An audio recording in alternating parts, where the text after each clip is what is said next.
Okay, so hi everyone, welcome back to my channel. So for today's video, I'm going to just do update about me. So today is I work this morning and my schedule was opening. Today is February 21, 2026 and dumating na yung in-order ko na short. So ito siya guys, papakita ko lang saglit. Okay, so this one, ito yung in-order ko. Actually, I am not that very satisfied kasi manipis siya and this cost, how much is this? I forget. Something like 300. So, it's quite expensive. Not that quite expensive, but it's not what I am expecting na dumating. So, in-order ko to siya sa TikTok. Ayan.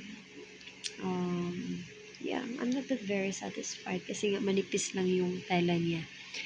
And then, nagpa-laundry din ako yesterday. So, ito yung laundry ko. Dalawa na din na plastic. This one. And ito sa taas. So, I already fixed it. Yung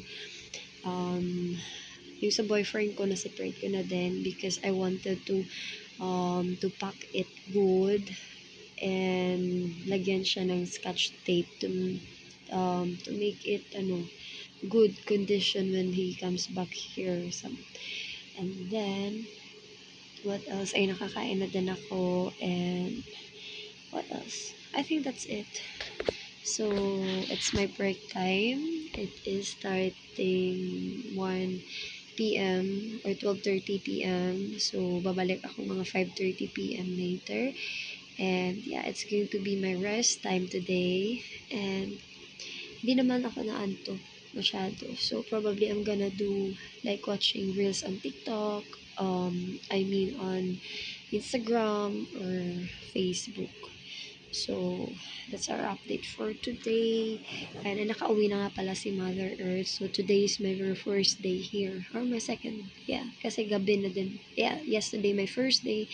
And last night din yung first night ko na natulog dito sa aking bed.